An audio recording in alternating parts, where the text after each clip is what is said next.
It's West versus East in the SEC this week. We got 3 football games with cross-division rivals, and that's Alabama and Vanderbilt we're talking about. And head-to-head, I'm Lauren Sisler. And I'm Kevin Scarbinsky. And of course, this game features the #1 defense in America, the Vanderbilt Commodores. Woo!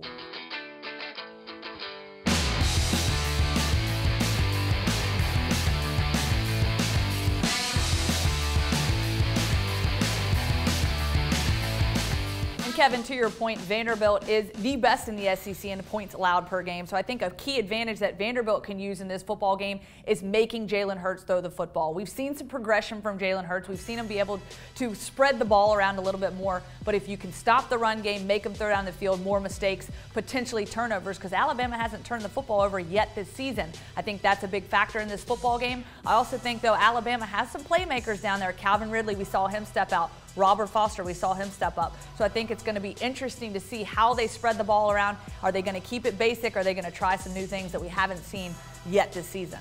Robert Foster looked like he was shot out of a cannon on that short pass he caught that he took to the house. But once again, Lauren, like so many people in the media, you sold Vanderbilt short. They're not just #1 in the SEC in scoring defense. They're #1 in the nation in scoring defense. They're #1 in the nation in total defense. They're #1 in the nation in passing defense.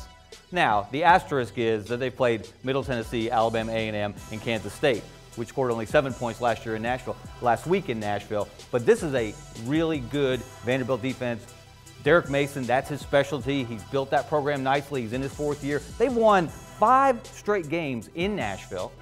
They have gotten better and better. And Kyle Shermer, their quarterback, is no longer a member of the Walking Dead back there. He knows what he's doing. He is one of the better passers now in the SEC, and I'm not sure how big a compliment that is based on the quarterbacks in the league, but he has gotten better and better. They beat Tennessee last year, so this will not be the walkover, rollover that we're used to seeing when Alabama plays Vanderbilt. And to your point there again, of a battle of the quarterbacks, I think we're going to see Jalen Hurts, we're going to see Kyle Shermer. These are 2 guys that actually lead the SEC right now in QBR, respectively Kyle Shermer #1, Jalen Hurts #2. So I think that's going to be interesting to see who comes out firing, and we'll see who ends up taking it in the end. I'm going to go with my prediction here. Alabama is going to win this football game 24-14. Yes, selling Vanderbilt a little bit short on that, but I do think Vanderbilt's defense is going to step up. Alabama's defense has struggle bus lately. I know that's, it's hard to say the Alabama on the struggle bus with defense, but when you're talking they gave up how many yards last week? They gave up 391 total yards.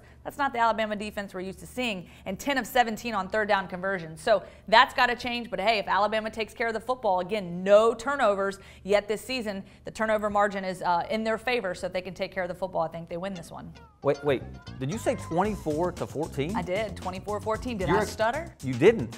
Are you expecting a 4-quarter game between Alabama and Vanderbilt in Nashville? Yeah, you shot me down before and said I'm not giving Vanderbilt enough credit. Credit goes to Vanderbilt. Now you're giving them too much credit, and you're giving Jalen Hurts, like so many other people, too little credit. Did you know, I had to write this down, Jalen Hurts is responsible for 43 touchdowns in his short time as the Alabama starting quarterback. That is tied for 7th in Alabama history. He gets 2 more, he ties Derrick Henry. He gets 3 more, he ties Mark Ingram. He's going to get 4 more on Saturday. Alabama wins 28-10.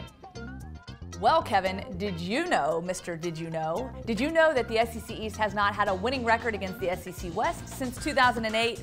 And that was also the last time that the SEC East won an SEC championship. That was 2008. Yeah, everybody knows that. But did you know the last time Vanderbilt beat Alabama? I'm going to guess the year I was born, 1984. Now you're making me feel old. Do you know the last time Vanderbilt beat Alabama in Nashville? I do not know that. This was well before you were born. It was 1969. Do you know who the Vanderbilt quarterback was in that game? Ooh, that's before my time. Yes, not before mine, unfortunately. A guy named Watson Brown.